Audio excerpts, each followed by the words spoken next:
मैंने आज तक कभी पूरे देश में आज तक लंबे समय से मैं देख रहा हूँ, ऐसा कभी नहीं हुआ कि किसी भी त्यौहार के दिन कोई एग्ज़ाम हुआ हो। लेकिन कल ईद के दिन दिल्ली यूनिवर्सिटी एग्ज़ाम कराने जा रही है। ये देखो एक इतिहास बनेगा। जो हम कहते आ रहे हैं कि इस देश में मुसलमानों के खिलाफ खास तौर से अत्याचार चल रहे हैं, उनके अधिकार खत्म कर दिए गए हैं, अब तो ईद के दिन भी दिल्ली यूनिवर्सिटी एग्ज़ाम करा रही है। क्या ऐसा संभव है कि होली के दिन या दिवाली के दिन कभी एग्ज़ाम हो सकता है क्या? सुप्रीम कोर्ट भी बंद है 28 तारीख को, हाई कोर्ट भी दिल्ली का बंद है, भारत सरकार के सारे ऑफिसर्स की गजटेड हॉलीडे डिक्लेयर कर दी गई है, दिल्ली सरकार की हॉलीडे डिक्लेयर कर दी गई है, MCD की भी हॉलीडे डिक्लेयर है। मैं समझ नहीं पा रहा हूँ कि ऐसी क्या अर्जेंसी थी कि वो एग्ज़ाम 28 तारीख को ही होना है। 28 तारीख से पहले 28 तारीख के बाद भी हो सकता था।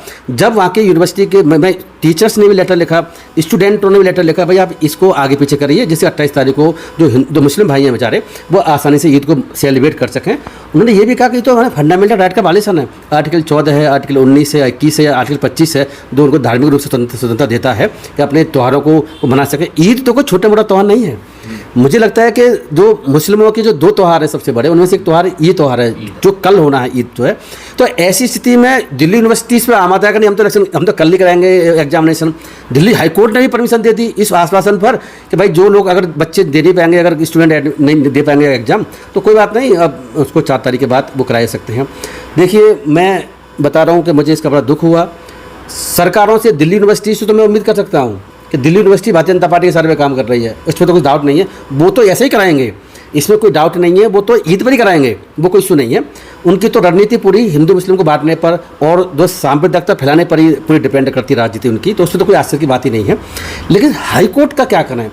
दिल्ली हाई कोर्ट ने भी जब स्टूडेंट के पास पहुंचते हैं कि तो हमारे फंडामेंटल राइट का वालिसन है, 14, 21, 25, 29 संविधान के आर्टिकल का जिक्र किया। दिल्ली यूनिवर्सिटी का कहना ये तक हम इस एग्जाम को पोस्टपोन नहीं कर सकते, नहीं सेशन डिले होगा, आगे हमारा जो है सिस्टम बिगड़ जाएगा। तो भाई ये बताओ कि जब एग्जाम तो आपको 2 बार ही कराने हैं, क्योंकि एक बार 28 को करा रहे हैं, आपने खुद कहा है, और जो बच्चे पेपर नहीं दे पाएंगे स्टूडेंट, उनका अब 4 जून के बाद कभी कराओगे तो एग्जाम 2 बार तो वैसे ही होने हैं। तो 2 बार होने हैं तो सेकंड टर्म होना उसी बात सबका हो जाता। इस प्रॉब्लम क्या थी? लेकिन नहीं साहब, ईद के दिन हमें इनकी ईद खराब करनी है मुस्लिमों की, तो 2 बनेंगे ना, एक हाँ, ये बात आपने बहुत इंपॉर्टेंट पूछी है कि अब क्या होगा। 28 तारीख को पेपर अलग आएगा और जो 4 जून के बाद जो एग्जाम होगा उसका पेपर अलग आएगा। अब ये सबको पता है, एग्जामिनर को पता है, जो कभी चेक करेंगे उनको पता है, जो पेपर सेटर्स है उनको पता है। क्या पता है कि ये जो एग्ज़ाम 4 जून के बाद होने वाला है, तो वो एग्ज़ाम किन के लिए होगा? वो एग्ज़ाम उनके लिए होगा जो ईद पर एग्ज़ाम नहीं दे पाए। वो कौन लोग होंगे? वो होंगे मुस्लिम कम्युनिटी के, वो मुस्लिम समुदाय के लोग होंगे, वो एग्ज़ाम दे पाए होंगे। हिंदू तो कोई एग्ज़ाम देने से मना नहीं करेगा, उन्हें तो प्रॉब्लम नहीं है। तो देखो मुझे बताओ कि क्या ऐसा नहीं हो सकता? और ऐसा होगा, मुझे तो पूरी उम्मीद है कि वो पेपर जो बनेगा दूसरा वाला मुसलमानों के लिए, वो पेपर टफ होगा, कठिन पेपर बनाया जाएगा और जानबूझ के बनाया जाएगा। मैं ये बात ऑन रिकॉर्ड कह रहा हूँ।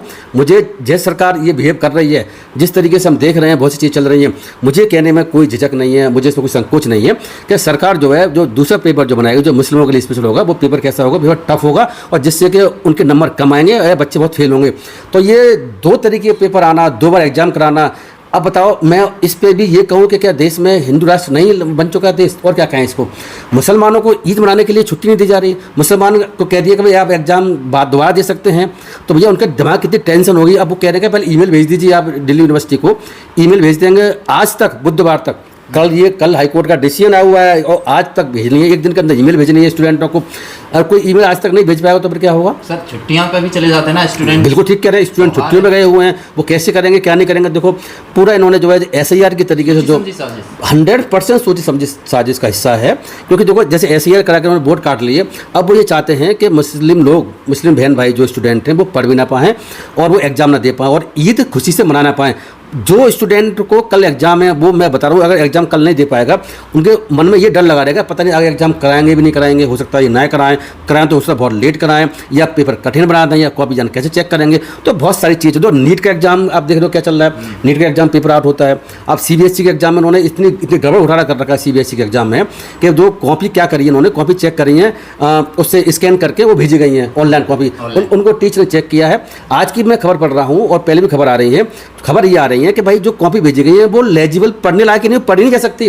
अब मुझे ये बताओ, जो कॉपी पढ़ी नहीं जा सकती कंप्यूटर पर, जो कंप्यूटर पर कॉपी भेजी गई है, कॉपी फिजिकल नहीं भेजी गई है, तो उस स्थिति में क्या होगा? वो एग्जामिनर कैसे चेक करेगा और कैसे चेक हुई है कॉपियाँ?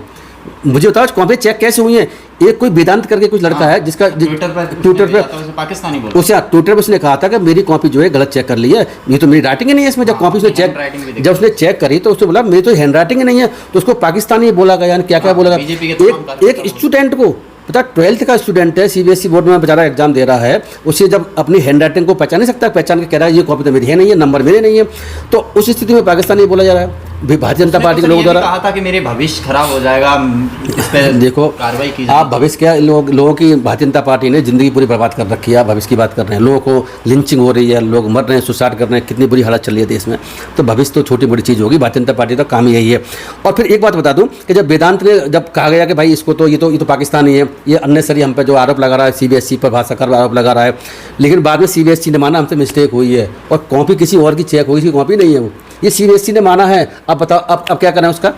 अब जो बीजेपी वाले अब क्यों अब क्या वापस लेंगे अपने जो उसको बदनामी कर चुके हैं, जो उसको पाकिस्तानी कह चुके हैं, जो देश को क्या कह चुके हैं। तो देखो इतना बुरा हाल देश में चल रहा है, तो ये सारे इंसिडेंट ये बता रही हैं कि ये सरकार कुछ भी अच्छा करना नहीं चाहती।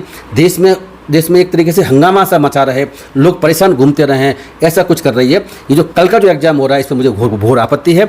मुस्लिम भाइयों को बहनों को मैं कहता हूं कि देखो देश में अब हिंदू राष्ट्र लग चुका है, हिंदू राष्ट्र चल रहा है। संविधान में बिना हिंदू राष्ट्र लाए हुए, संविधान में बिना अमेंडमेंट किए हुए भारतीय जनता पार्टी ने हिंदू राष्ट्र को लागू कर दिया है, और ये सब चीज़ें जो चल रही हैं वो इसी तरफ इशारा करती हैं। तो इसलिए लोगों को समझने की आवश्यकता है, जानने की जरूरत है, ना तो न्यायपालिका पर विश्वास करने की आजकल आवश्यकता है। ज़्यादा जजमेंट आ रहे हैं, मैं उन जजमेंटों की बात उनके बेसिस पर कह रहा हूँ। सरकार तो पूरी तरीके से पंगु हो चुकी है, लोगों के अधिकारों को दमन करने पर लगी हुई है। तो देखो आप, चलो मैं आपसे पूछता हूँ, देशवासी से पूछता हूँ, क्या कभी ऐसा हो सकता है कि किसी दिवाली या होली के दिन या रक्षाबंधन दिन एग्जाम हो जाए, किसी का एग्जाम होगा तो आगे टलेगा या हटेगा? आपको पता होगा, मुझे अच्छी तरह से याद है कि जब राम मंदिर का इन्होंने उद्घाटन किया था तो उसे छुट्टी डिक्लेयर करी थी भारत सरकार ने और राज्य की सरकार ने, जहाँ उत्तर प्रदेश में और राज्यों में सरकार है। अब तो दिवाली भी मनाई जाती है सर। दिवाली भी वो तो मनाई जा रही है, वो सरकार दिवाली बनाई रही है। और उसके अलावा ये है कि छुट्टी डिक्लेयर करी थी कब, जब राम मंदिर का उद्घाटन जिस दिन किया गया था, तो और कोर्टों में छुट्टी डिक्लेयर करी, पूरे देश में छुट्टी डिक्लेयर करी भारतीय जनता पार्टी सरकारों ने। और आपको यही पता होगा कि पहले यूपीएससी में क्या हुआ था कि बहुत सारे जो मुस्लिम भाई बहनें जो हैं वो सिलेक्ट होकर आ चुके थे, आईएएस बन चुके थे 34, 35, 40 के आसपास, ये 3-4 साल पहले की बात है। तो भारतीय जनता पार्टी के लोग जो सपोर्टर हैं वो क्या कह रहे थे, ये तो यूपीएससी जिहाद है। देखो क्या स्थिति देश में चल रही है। अगर चंद मुस्लिम बेचारे अगर आईएएस बन गए तो उस पर उन्हें आपत्ति है। मस्जिद, जगह जगह मस्जिद पर कब्जा किया जा रहा है, कोर्टों के द्वारा ऑर्डर आ रहे हैं, बहुत सारा ऑर्डर आ चुका है, राम मंदिर का पहले हो चुका है, मथुरा की और काशी का भी ऐसी होना है, बाकी और जितनी भी मस्जिद बनी हुई हैं वो सारी मस्जिदों पर इसी तरीके से कब्जे हो जाएंगे, जिस तरीके से जो है कोर्टों के द्वारा, या कोर्ट नहीं करेंगे तो जैसे अयोध्या में मस्जिद तोड़ी गई थी। ये इनकी रणनीति का हिस्सा है। बहुत बुरे दिन जिस देश में चल रहे हैं, अच्छे दिन का वादा किया गया था और बुरे दिन देश में सभी के लोग